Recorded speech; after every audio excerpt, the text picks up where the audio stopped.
Check your DMs. This is a message for you dealer principals, general managers, sales managers of automotive dealerships.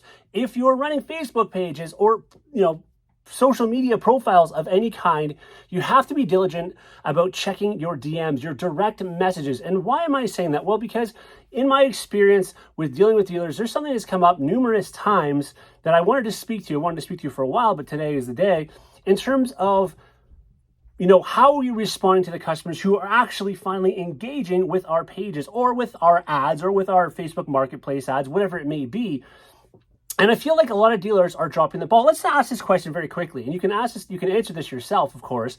How much are you paying per lead at your dealership? I would imagine it's fairly costly, right? It is not an inexpensive venture to garner a new customer into your dealership to purchase a vehicle, albeit, of course, if you have it even in inventory on top of all this. But the point is, it's an expensive venture. With social media, it could be a much more inexpensive venture that, I believe people are dropping the ball. What happens is, and I've seen this time and time again, a message will come in, whether it be from somebody seeing a vehicle on Facebook Marketplace, maybe it's a walk around you've done hopefully you're starting to do on your Facebook pages. I'm just using Facebook again as an example. And somebody messages about it. How many kilometers are on that, especially if it's a certified pre-owned. What year is it? What color is it? What features does it have? Whatever it may be. What's the price, of course, is a common question. But people are messaging in for a specific reason.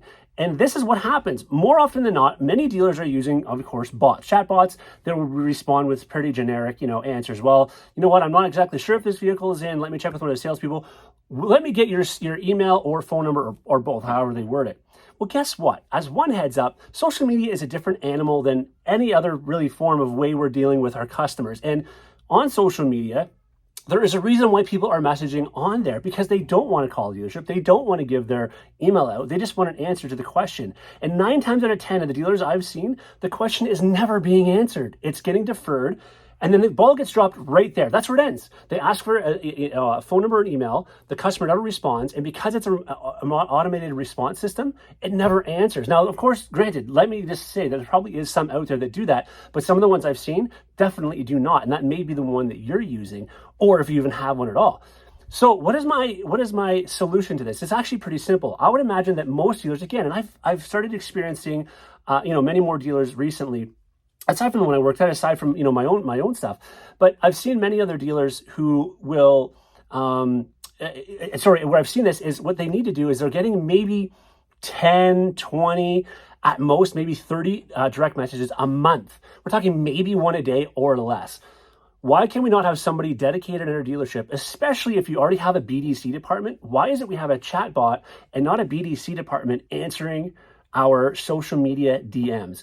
The whole idea of social media is to be social, to be personable, to be, but if we just have an automated response, there's literally no personal touch. And 9 times out of 10, from what I've seen, again, from the experience I've seen, it's not just one dealership, there's many, the ball's getting dropped because the question gets asked about their information. The customer, of course, doesn't respond because they don't want to give that out right now. They just want a price. They want to know how many kilometers, whatever it is. Answer the question the way it's being asked. If somebody calls you, of course, call them back. If somebody emails you, you can email them back. But when it comes to social media, if they're direct messaging you, message them back with the answer. It goes a long way. And at the very least, if they don't get back to you, at least you've responded. At least you've been personal about it. You've been a human touch. You haven't just been an automated response that they can easily read through. People know what an automated response is now, especially if they ask the same question twice and get the same answer twice. So the point is, dedicate somebody in the dealership. If you have somebody doing your social media, which you should absolutely have a dedicated social media person in your dealership to get these things rocking and rolling. And I just think you're going to have a huge advantage on your competitors, because I guarantee you 9 of the 10 dealers in your town, in your city, if there's that many or less or more, they're probably not responding to these messages, and that person will end up messaging you. And if you're responding, if you're being personal about it, and you're being a person and actually responding a proper way, you're going to be leagues ahead of everybody. And that's a lead. Those are leads that we're just giving away. We pay enormous amounts for leads, as I said at the top of this video, but we're willing to just ignore them. We can do the best job we want on our Facebook or Instagram or TikTok, whatever. We can do the best job garnering interest, garnering views, garnering people liking our page. But if we're not responding to them, what in the world is the point? That is my message for today. My Tuesday tip: answer your direct messages. Take care, everybody.